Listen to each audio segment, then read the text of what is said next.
Salut tout le monde, ici DGM, et aujourd'hui on se retrouve pour un petit profil de deck, donc un deck que j'aime bien, que je joue en ce moment, en attendant de remplir, de finir les autres decks que je suis en train de faire.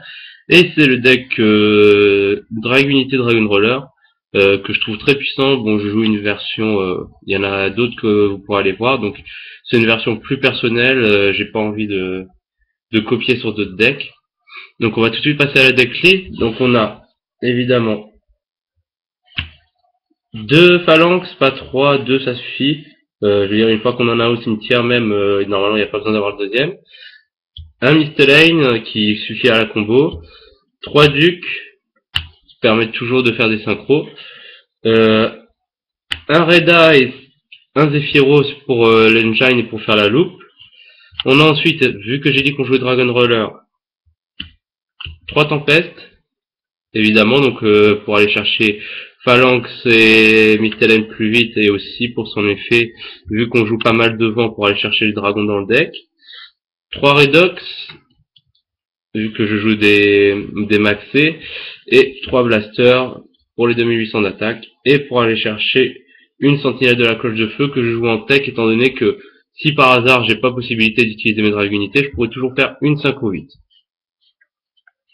On a ensuite, pour terminer, au niveau des monstres, 3 contre la max, étant donné que c'est rempli de dragons chez moi. Voilà. D'ailleurs, je vais vous montrer tout à l'heure la loupe qu'on peut effectuer, par exemple. On a ensuite sarcophage, trou noir, livre de la lune, sarcophage pour utiliser sur Tempest la plupart du temps, quoique j'ai déjà utilisé sur Blaster pour aller chercher une sentinelle, trou noir, livre de la lune, ça paraît logique. Deux cartes de l'harmonie, trois épées sacrées des 7 étoiles, et trois ravins, évidemment. Donc c'est tout au niveau des magies, je vais peut-être changer le livre de la lune et le trou noir, les enlever pour mettre deux terraformations, mais ça reste à voir.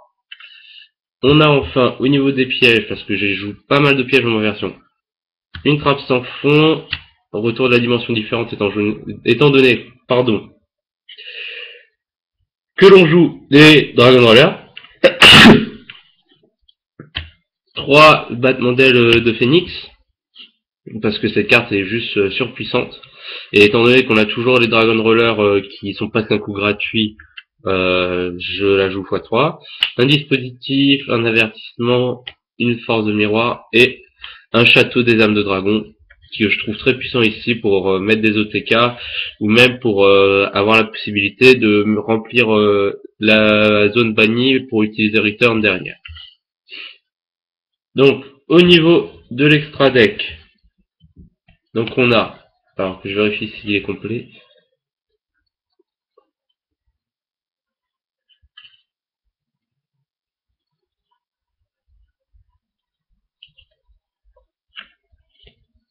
donc au niveau de l'extra deck, on a deux Dracosac,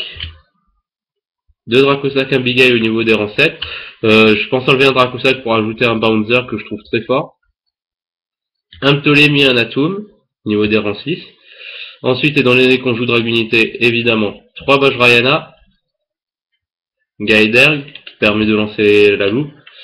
Un Red Ice, Dragon Rouge Arc Démon, pardon, étant donné qu'on a Ghostry qui va apparaître. Un Dragon de Ferraille, un épée Ramoisi, un guerrier colossal et deux Stardust. Donc évidemment, le principe du deck, c'est de spammer le terrain de Dragunité, de Dragon Roller, etc., de faire des synchros en masse.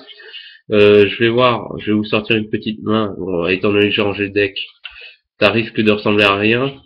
Le deck est très fort. Malheureusement, ça se prend maxé. Si on fait un Veiler sur Duke, ça peut être dur de revenir. Après, absorption de compétences, etc., on peut se débrouiller avec les Dragon Rollers.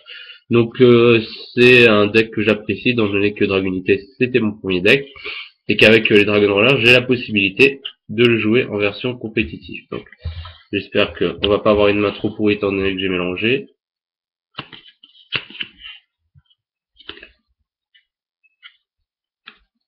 Et si. Quoique, c'est pas trop pourri non plus. Deux tempêtes, livre de la lune. Bon, j'en fais une deuxième. pour essayer de voir. Étant donné, comme je vous l'ai dit, que j'ai trié avant, c'est évident qu'on n'aura pas des mains comme il faut. Au pire, je vous montrerai une petite loupe après. Après, il y en a plein à faire des loupes en fonction de comment vous jouez.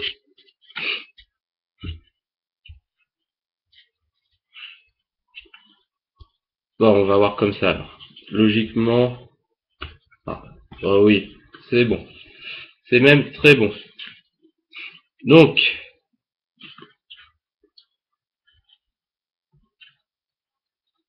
on fait carte de l'harmonie. On envoie phalanx au cimetière. Enfin, normalement, j'aurais fait autrement. C'est juste pour vous montrer la possibilité. Eh ben... Mais non, en fait. Ça serait pas passé comme ça. Donc, on va remettre ce qu'on a pioché dans le deck. Donc, je vais vous montrer plutôt pour sortir la loupe. Donc, phalanx plus tempeste. On fait l'effet de tempeste. On va chercher un... Ah non, mais pas un duc, pardon. Un Mystélane, le seul qu'on a d'ailleurs. On ajoute à la main. Ensuite, petit Ravin, effet de Ravin. J'envoie des Féroces au cimetière. Je vais chercher un duc.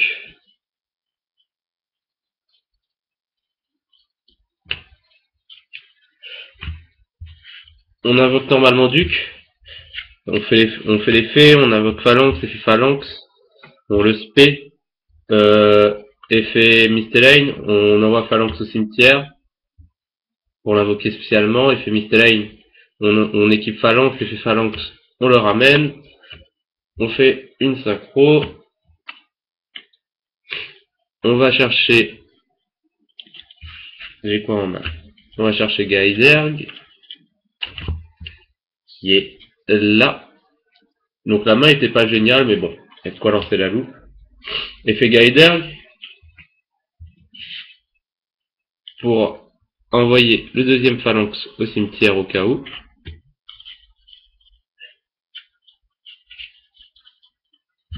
On invoque un Atum.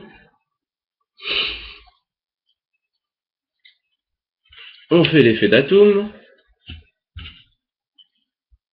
en envoyant Gaïzerg. On invoque Red Ice, fait l'effet de Red Ice. On invoque Phalanx. On fait l'effet de Zephyros en remontant Red Ice. On fait une synchro. Là,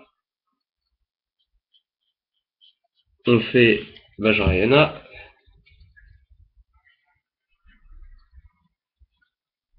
Hop là. Effet Vajrayana, Phalanx, on invoque Spé. On bannit Atum pour faire Red Ice.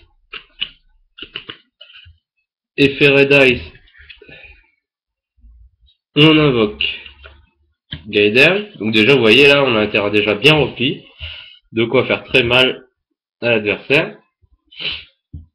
Mais on veut lui faire encore plus mal. Donc ce qu'on fait, c'est qu'on va faire un Ptolémie.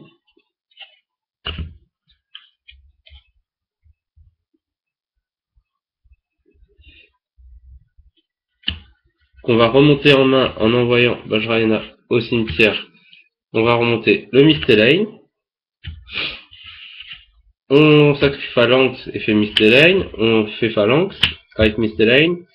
Et on fait Stardust. Non, ça c'est le deck. Et on se retrouve avec ça sur le terrain, sachant qu'en main j'ai une carte de l'harmonie et trou noir. Et qu'avec le Ravin, je peux toujours aller chercher les ducs. Donc vous voyez que les sorties sont fortes. On peut faire des sorties encore plus abusées si on joue Queen Dragoudjin dans l'extra deck avec mince, j'ai oublié son nom. Garuda, qui permet d'abuser de l'effet de tempête par exemple. Donc voilà, c'était un petit profil de deck. Et je vous enverrai après la vidéo Chevalier Noble pour vous montrer à quel point Ce deck est complètement cheaté maintenant. Sur ce, salut tout le monde.